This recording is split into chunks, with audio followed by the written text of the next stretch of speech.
Hey. Alright guys, pinaganda na rin pati sidecar, oh. Sidecar ng bisikleta. Yan, oh. Wala na. Ni-welding yung pinaka-side. Tapos ito talaga ang pinaka-pointer ngayon. Pinagawa yung trolley. Wala na. Pinagawa to. Para sabay na sa weldingin. Pati ito yung top na sa head. Ano naman ang welding na? Sa harap, alright. Pwede na. Okay na to? Okay na. Okay, hawakan niya lang. Ayun, baka masagi pa niya, mainit siya. Alright guys, aalisin na. Magpupuntan to sa gagamitin na sa hanap buhay. Alright. Sinabay lang sa welding guys kasi pinawilding yung trolley namin na titibayan at pagandahin para sa araw-araw na hanap buhay. Araw-araw kumikita, araw-araw sa income, dapat pagandahin at patibayan yung trolley namin. Alright. Ayan.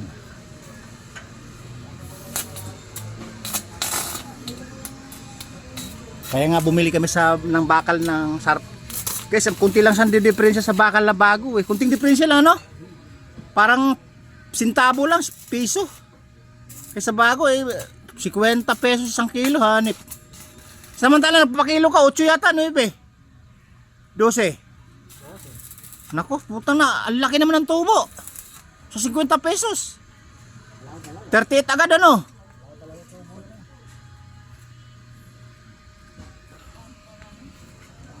Wala, magkano na? Mamaya, yung ibababa natin yung Shogun, ano? Pukyari dyan. Dali lang naman yun eh. Sa harap lang naman ang may ano nun eh. Alright guys, bawat kasi kanto, bawat kasuan, dapat naka-welding. Kasi ito yung pinagwawagan sa superhighway sa Vergara Road. Na minsan ito ang madalas na binabiyahe namin ginagamit sa kumpanyang Carpel. Alright, ito, welding lahat yan. Tapos lalagyan ng clamp katulad nito. Alright.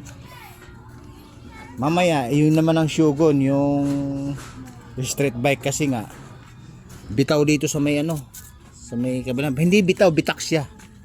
Parang mapuputol. Alright.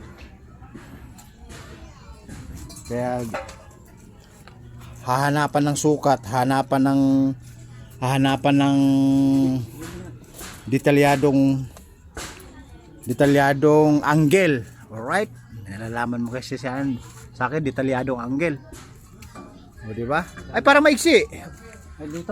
Tika, dito lang naman yata. Ay ibig sabihin sasapak mo dito katulad nito. Oo. Ay yun yung hawak mo ka na mahaba.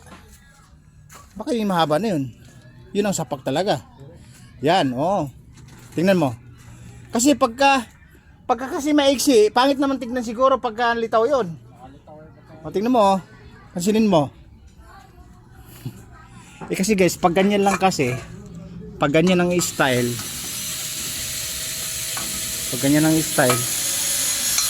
litaw, hindi katulad nito, naka-ekom, nakatago. Right?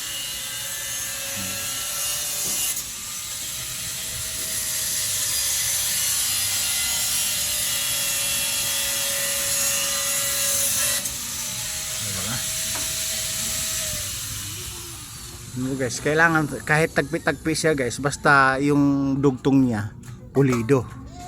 O di ba? Yan. Ayun, sinasabi ko parang Yan. Ay, teka. Paano nangyari? Di siya mag-aabot dito sa kanto natin? Hindi mag-aabot siya. Paano Ganyan lang yan. Ganyan lang yan? Tapos lalagyan ng ano rito yan. Dito? Yung parang siyang cup, bowl cup. Oo, cut daw. Ano yung pinutol mo? Malaki yata yung pinutol mo. Maiksi lang yan. Ito lang pinutol ko. Ah. Alright. Para Dapat gamitan mo ng vice grip. May vice grip tayo pang ipit ah. Ito pagka winilding mo to, ipitan mo ng vice grip to, no? Oo, ipitan talaga. Tsaka lalo na dito oh. Saka ito. Oo, ipitan mo ng vice grip. Ikakabit ko sa kabila yan. Anong silbi ng bagong vice grip pag hindi mo nagamit? Ikakabit ko sa kabila yan. Ganyan na yan. Nagaganyan na? Dito sa ano na to? Para ibig sabihin para sakop na sakop yung loob. Ay, tignan mo yun. O kaya nga, dapat ibig sabihin idiretso ng welding dito sa gitna, do? Full width kung tawagin. Oo. Bagay mayroon pa naman dyan eh. Para nakasagano, dalawa yan. Oo. Yung isang ganito. Dito yan, sa ano. Sa may paggagamitan. Ito. Lalagyan ko din dito yan. Dito. Oh. Eh kailan ipapantay mo doon? Oh, tapos, yung isang, Pangit tingnan pag dito mo lang lagyan tapos dito hindi. Pangit tingnan. bale yung isang ganito, magdadalawa yun. O kasi bagay mahaba pa naman eh. Oh, andun yung isa. Ako lang. Bagay pwede pa maputol oh. Hindi, diretso pa yan. Ay diretso ba? Oo, para may lakas. Tingnan mo yun, dugsong mo yan. Hindi ito kako may mahaba siguro mga 2 inches. Dugsong ako magpagalan Ayun, dito. Oh, pwede. Oh, ito pwede oh. Tingnan mo muna dito. Tingnan mo.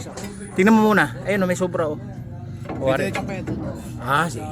Kasi yun, yung ano na yun. Dito. Ah, parang dito mag-extension ka ng palapail na ganon. Oo, nakasalon. Bagay, marami namang bakal. Matibay ito pa yun. Oo. Ayun guys, kasi nga araw-araw pag nagbiyahe guys, maliwanag income, kailangan punduhan mo ng magandang budget para sa ititibay at kagaganda niyan. Kasi nakita niyo naman guys, pagka puno-puno yung mga items namin, talagang overloading. Lagi pa nakakatag yan. Laging loading. Lalo guys pagka overloading yan, lalo pagka palusong na ganun, sumasayaw-sayaw po yan. Tapos dito, bitaw na pala dito sa kabila. Ito lang yung may kapit.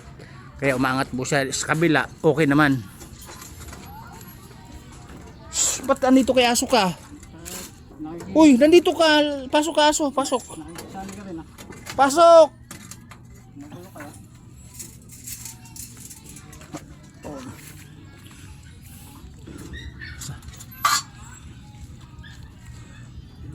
Brownie, mamaya aalis ka dyan loko. Sa welding. Alright guys, ibababa ko muna. Para mapulido to kasi hawak pa ko ng mga bakal-bakal para suportahan yan. Alright. Okay, again, pinupulido yung trolley para sa biyahe deliver. Niwiwiling mabuti at kinakapit mabuti sa bawat area, sa bawat kanto, ginagalapaan. Alright. Babu. Woo! Lalong titibay yan pagka maganda bakal.